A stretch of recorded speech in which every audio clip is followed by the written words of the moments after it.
What's up guys, this is Brent with Western Equipment, and in this video I'm going to be telling you all about the John Deere 3038E.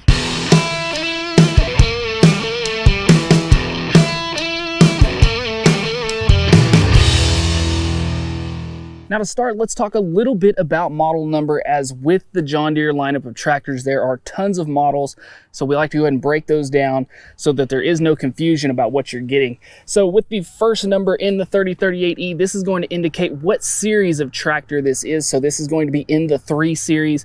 Now within the John Deere lineup, you have a 1 series, 2 series, 3 series, 4 series, all the way on up to the 9 series large ag tractors.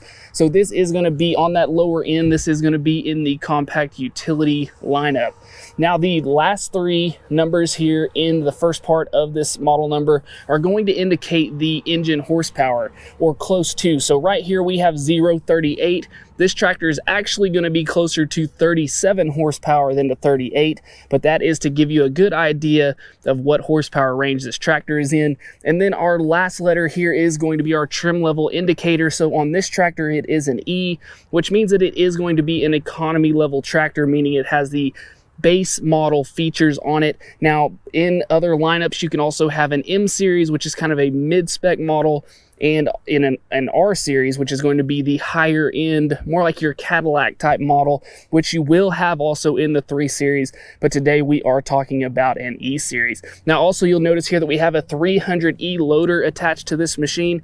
Now that is going to also indicate here that it's an E loader, meaning that it is going to be the most basic, and you'll see here that it is hard mounted to the tractor, but we'll talk more about the loader here in just a second. So the 300E, though hard mounted to the machine, is going to be a great loader for this size of tractor. It is designed for this size of tractor. So having the 3 there indicate that it goes with the 3 series. That is a good indicator to let you know that this is the right loader for this tractor. Now some of the features to this loader. First off, let's talk lifting capacity. This is always a big one, and then also height. So the top height of this loader is going to be 84 inches. So if you're looking for this tractor to be able to get things up into a barn or other different spaces, you can know that you do have a lifting height of 84 inches. Now as far as lifting capacity goes, there are always 2 different specs that are given out. One is called the lifting capacity at the pivot. Now the pivot is the very bottom pin of the loader,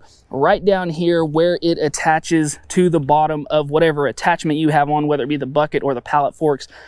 But that is not the capacity that we like to use. We like to use the one that they say is 500 millimeters in front of the pivot, or about 20 inches, 24 inches. That gives you a good idea, because most of the time your load is not going to be resting right on that pivot. It is going to be resting out front.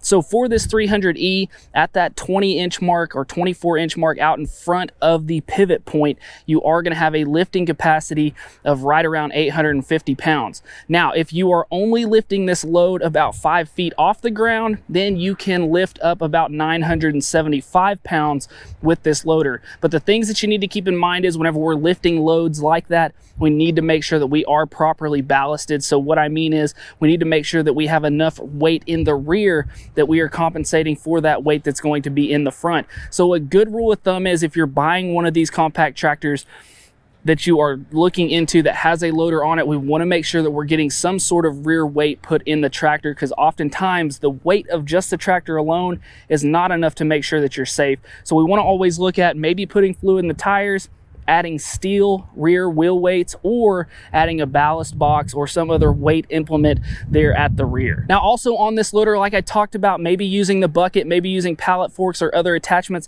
you are going to have the John Deere quick change system here on the front.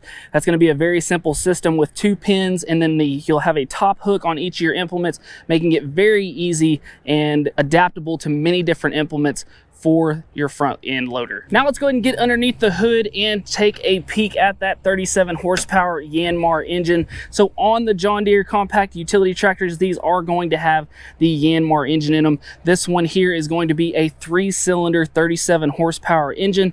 And to get into that hood bay, first thing we're gonna have to do is grab our key or another small object here to go into our hood pop opening here. So you'll have this on the right hand side in the front of your hood. You'll have a little symbol there with a little plastic piece that is going to have a picture of the hood popping up. We're just going to take our key and stick that in. That will pop the hood, and then we can raise that up.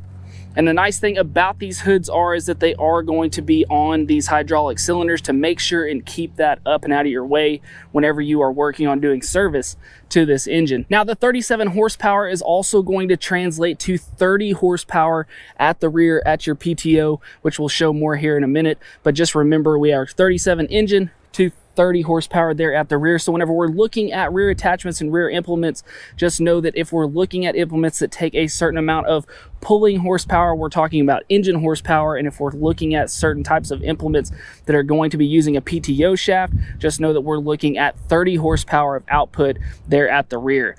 Now, we've got the top of the engine open here of the hood, and a couple of the things that we can see on top is going to be our engine air filter back here at the rear. Right in front of that, we're going to have our DPF filter, or diesel particulate filter, which I'll talk a little bit more about whenever we get into the operator station. Then we're also going to have our radiator cap and our overflow tank here right in front.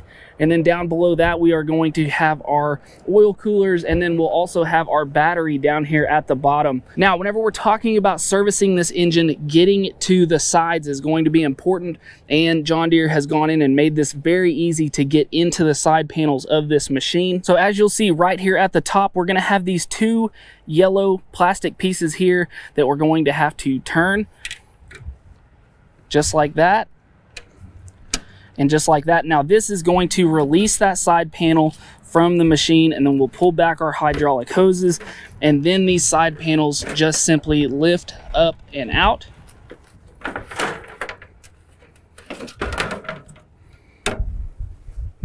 And then we can go ahead and come around to the other side and just do the exact same thing. Make sure and twist those two pins, and then pull this panel out and away from the tractor, and then lift that off. Now, once we've got those side panels off, we have full access to all of our different components here on the engine.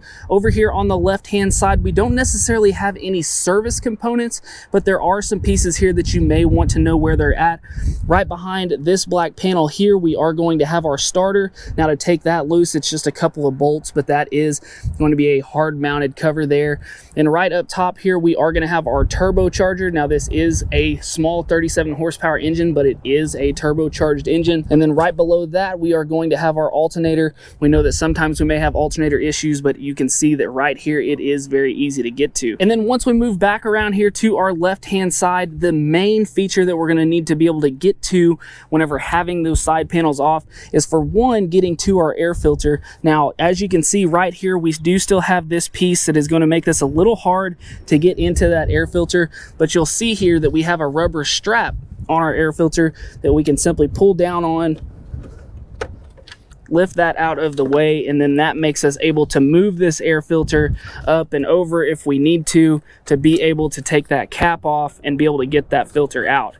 And then once we're done servicing that, we can simply reclamp here on the back and here on the front, and then you are back to business with the air filter. Now, down here towards the bottom, going down towards the bottom of the engine, we are going to have our oil fill, so you will need to be able to take these side panels off whenever you are doing that oil change. And then right down here, we're going to have access to our engine oil dipstick, our engine oil filter, and then both of our fuel filters. So we'll have one more towards the front of the machine and then one towards the rear. The one towards the rear is going to be our water separator filter, and also be where we have our fuel shutoff valve. Now, while we have these hood panels off, if you do find yourself in the situation where we're having to do battery maintenance or changing that battery, this is going to be one of those situations where we have some disassembly to do to take off this front housing. But I have a video on how I did this on another 3 Series tractor that I'll make sure to leave down in the description so you can see how that battery is changed out. Now, whenever we're going back on with our side panels, a couple of things to keep note of is that we are going to have a pin back here that is going to have to line up with this hole here on the panel, and then more towards the front of the tractor, down low there, right below this cowling, we are going to have 2 hook slots down there that do have to line up with these 2 pieces on the side panel. And then once we get those all lined up, then we can simply push forward and reattach our side panel here.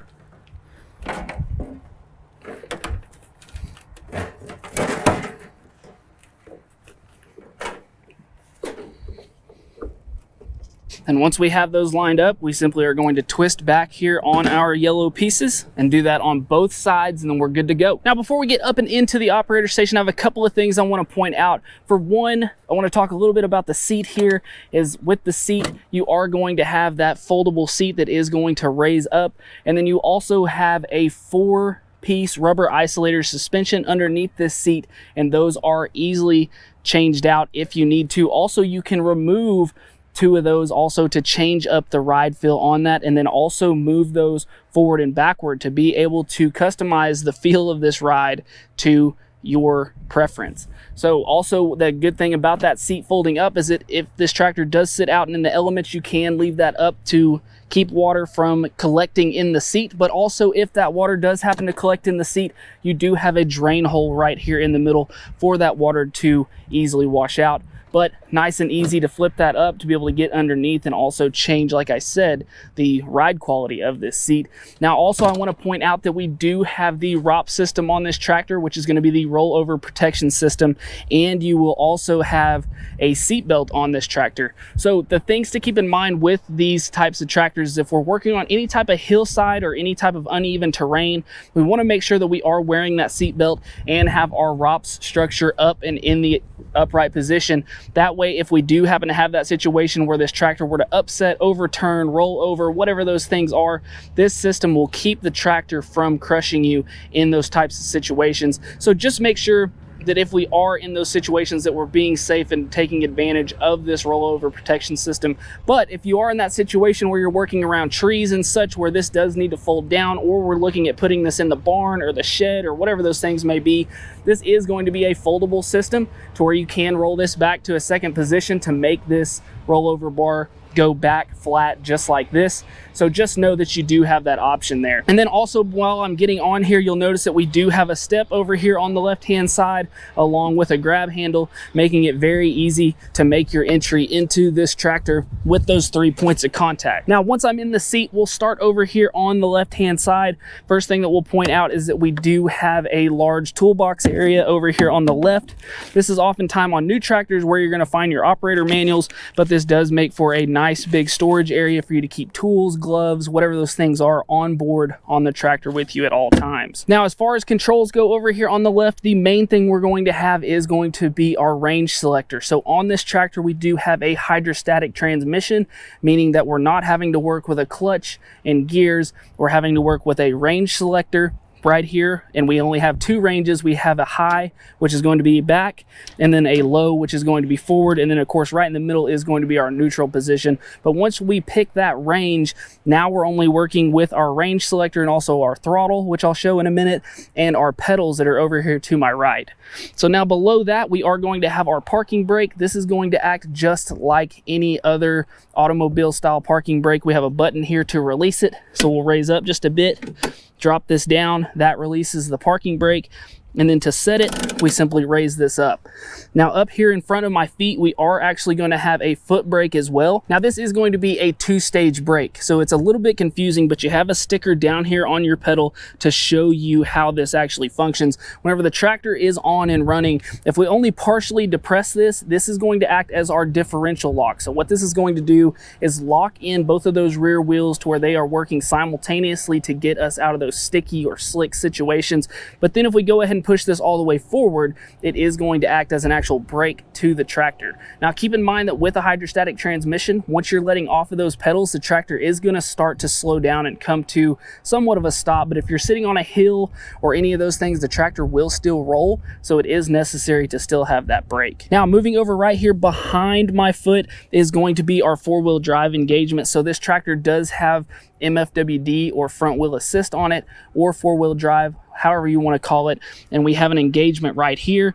So pushing down is going to be in 2-wheel drive, then raising up is going to put this tractor in 4-wheel drive so that those front wheels can help you when doing loader work or any type of pulling situations where you do need all 4 of those wheels working together. Now moving up here onto our dash, we are going to have a control panel over here to the left. This is going to have such things as our turn signal buttons here. We're also going to have this button in the middle that is going to work to our computer right here on the dash. So if we push this middle button, this is going to cycle through different things here. As we see, as we're pushing that, that's giving us all these different readings, starting here with engine hours, moving to vehicle hours, then PTO, what speed and hours that PTO has ran at, and then our soot level for our DPF filter, which I'll talk more about in just a minute, our exhaust filter, and then back to our engine hours. Now, talking about that DPF filter. So this is our diesel particulate filter. This is part of the final Tier 4 system for these certain engines, and this is a filter for your exhaust. So what this is doing is going ahead and cleaning that exhaust, making sure and lowering emissions, lowering the amount of soot that this machine is putting out into the air. So from time to time, that filter does need to clean itself. Now, for it to do that, it will come up on the screen and it will tell you that it is about to do a regen, and normally you're just going to keep working right along, let it do its thing. It's going to rev those RPMs up on the tractor so it can burn that stuff off. But you're also going to have two buttons down here on your control panel that you may get an indicator here on the tractor to push one of these. Now, one is going to have this little, what looks like a puff of smoke coming out with a P next to it. Now this, the tractor will tell you if you need to use it. This is going to be a parked region. So what you'd want to do is get somewhere, stop the tractor, hit this button, and then follow the instructions. And then I also recommend that if you have this happen, to go ahead and call your dealer, make sure and let them know that this is going on, make sure you don't have any other problems, because usually if we have a parked region, we've got a really plugged filter. This isn't always the case, but it's always just good to go ahead and call that dealer to make sure. Now, to the right there, we are going to have that same cloud of smoke with a line through it. Now, we don't ever want to push this button. I don't care what anybody else tells you, we don't want to do this. We want to make sure that our DPF filter is cleaning itself when it needs to, and if we hit this button here, it's going to completely turn that cleaning process off, and we do not want to do that. So make sure and just leave that button alone. And then right here in the middle, we do have our hazard switch, and then down below we are going to have our light switch to where we can turn those lights on there, and then if we had work lights, we could turn those on as well all the way to the right. Now, up here on our display panel, we are going to have that RPM gauge and also that heat gauge. And then as you can see, we've got a few warning lights here, the parking light, the battery light letting us know that we have the key on, and also the oil pressure light. Now, there's a ton of other lights that could come on here as well. So just know that there is a lot of functionality to this panel, and remember that we can sort through this middle computer here to get that different information when we need it. Now from here, I'm going to go ahead and turn the tractor on so you can get a good feel for how it sounds. So right here, we're just at a low idle.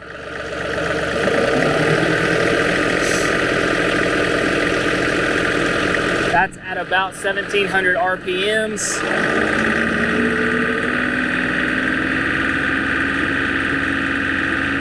And then right here, we're at about 2600 RPMs. Now, for a lot of implements, what we're going to be at whenever we're running them to make sure that we are getting full power at our PTO is going to be that 2600 mark. On a lot of tractors, they will have an indicator here for when you get to that 2600, but just know that that's about where you want to be whenever running those rear implements to make sure that you are getting that full 30 horsepower at your PTO. So then right over here to the right, we do have our throttle that you just saw me use. And then also we are going to have a pop out here to be able to add an additional switch here. So say we're adding an extra set of lights or some other electronic feature to this machine, we do have a pop out for a switch here. And then right below our steering wheel, we are going to have our key switch. So very simple there. We have an on position and then obviously a start position. Now on this model, we do not have an adjustable steering wheel here. This is going to be a solid steering column, but on the 3038E, you are going to have power steering. So even though this is an economy model tractor, you still will have power steering, so it's going to still be just like driving your car whenever going to drive this machine. Now over here to my right, we will have our loader joystick. Very simple here, just very easy to get to. It's a smooth move from the steering wheel to the joystick. It's not way out in front, it's not too high, it's about just right here where we would want it. Now this is going to be just like other joysticks that you've ever ran. It's going to be down for up, up for down. To the left is going to curl the bucket, and then to the right is going to dump the bucket. Now on this loader here, we are going to have a loader lock. and that is going to be basically just a joystick lock. So out here to my right, if I were to pull that out, this is going to lock that joystick in place. Now this is a safety feature for if you have the loader up, you're trying to keep it in that same position without it moving. What this does is just lock the joystick out to where if we accidentally bump it, we're not going to relieve any hydraulic pressure or move anything here on the loader. But this does not lock out the hydraulics. So keep in mind that if you do happen to have a leaky loader, or you happen to have a weight that's too heavy and it's starting to just overpower that hydraulic pressure and lower that load, this loader lock will not help you there. This is just to lock out the joystick. Now down below our joystick, we are going to have our twin touch pedal system. So this is part of that hydrostatic driving system I was talking about. Once we choose either our high or low range, we simply have our pedals down here to go forward and backward, and then we have our throttle up here that is going to help us choose our engine speed. So the higher we have our throttle up, and the harder down we push our pedal, the faster we're going to go. Very, very simple. And then over here to my right, we've got one feature that I want to point out first that is a little bit hidden, but it is something that if you're doing a lot of work with your 3-point, you want to know it's there. So down here below the seat, we are going to have a knob here that is going to take a tool to adjust it. So say a crescent wrench here, and this is going to be to adjust our rate of drop of our 3-point arms. So this is kind of a righty-tighty, lefty-loosey type thing. So if you want those 3-point arms to drop slower, we're going to want to tighten up on this bolt here. And if we're going to want those 3-point arms to lower quicker, then we want to loosen up on that. Now, right above that, we are going to have our 3-point arm raise and lower. And as you see, this is numbered. So we're going to have different variations of where we can put this. And then we're also going to have a locking mechanism on this 3-point where we can lock that down and save a position. Say we're using a box blade or a rear scraper, and we only want that to lower down to a certain point. We have this locking mechanism here that we can simply put in place, and that will make sure to lock into place and lower our 3-point arms down to the same spot every single time. So over here on my right hand console, we are only going to have one switch that comes factory, and that is going to be our PTO engagement switch. Now this is a 3-position switch. So what I mean by that is once we push it forward one time, that is going to send power to the PTO, but is not going to engage the shaft. To engage that shaft, we're actually going to have to push and hold down, and that will start the shaft spinning back there to where it is actually fully functional. And then to turn that off, we would just go back to the down position here to turn that off. And then you'll also notice that we have 2 more pop outs over here on the right hand side next to that PTO switch, also for those additional functions. Like I said, for lights, other attachments that may need a switch, you do have those additional pop outs. You're also going to have a 12-volt outlet over here right next to a large storage container here that we can use for our phone or keys or maybe tools, whatever those things are. And then right back behind that, we are going to have a cup holder as well. Now, talking about this seat, we did show that it is adjustable as far as the suspension, but it's also going to be adjustable with this lever right here in the middle to be able to change position. So if you are that shorter operator, you can get really close to the steering wheel like I am here, or if you're the larger operator, you can slide that back and have plenty of room to fit whatever operators are going to be in this operator station. Now, moving here to the rear of the machine, a couple of things that we're going to have. For one, we will have our fuel tank opening here. So this is going to be a diesel cap here that is tethered to the machine. Now this tank is going to have a 7.5 gallon capacity here, so plenty of fuel to keep on board. And then right next to that, we are going to have our fuel gauge, so you can look from behind you in the seat, just turn around and look and see your fuel gauge right here. Then of course we are going to have the slow moving vehicle sign, and then we're also going to have our lights here. So we have our turning lights here at the top, and then also our rear lights here down at the bottom. Now our 3-point setup here is going to be a category 1 3-point. So this will have a lifting capacity of right around 1,350 pounds. So keep in mind that whenever we're looking at those rear implements, we need to be keeping in mind the 1,350 pound lifting capacity. Now this top link is going to be adjustable, so once we were to pull it up and out of its carrier, you do have 3 different positions here that you can move this top link in, but then you can also put it back here in the carrier. And then of course it is going to be adjustable here at the top to be able to fit those different implements. And then you'll notice here also that everything is just pinned together very nicely with a pin system so that you can take this whole 3-point system off if need be for a certain type of attachment where this may be in the way. Then underneath we are going to have our 540 PTO shaft right here. And then we're also going to have the optional drawbar on this tractor. Now keep in mind that the drawbar is not going to come standard on all of these 3 Series tractors, so make sure that if you're needing it for those implements that you do have that drawbar added.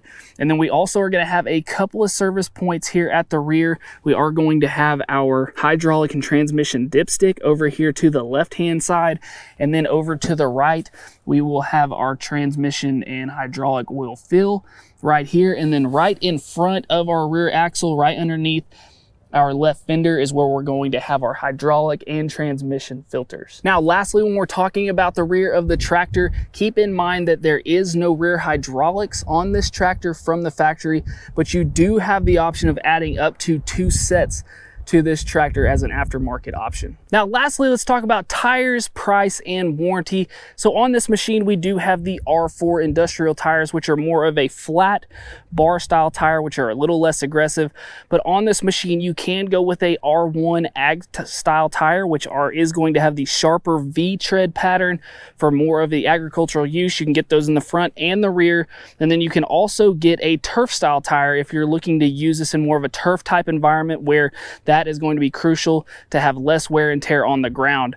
Now as far as warranty goes, this machine is going to come standard with a 2-year bumper to bumper warranty, comprehensive, and then also a 6-year powertrain, which is going to be for your engine and transmission. But also keep in mind that if you want to extend out that bumper to bumper warranty, you can do that for an extra cost. But with the cost of this machine, you are looking at around $32,000 at the time that this video was made. Now keep in mind that is going to be without any type of incentives, any types of discounts that you may qualify for. So make sure whenever you are pricing out one of these tractors that you are calling your dealership, seeing what you qualify for, seeing what current incentives are, to make sure that you get the best deal. So guys, I hope this video helped you out. I hope you liked this video. If you did, we just ask you to hit that like button and subscribe to the channel. And also guys, if you're looking for any John Deere parts, make sure to go check us out at 247parts.com.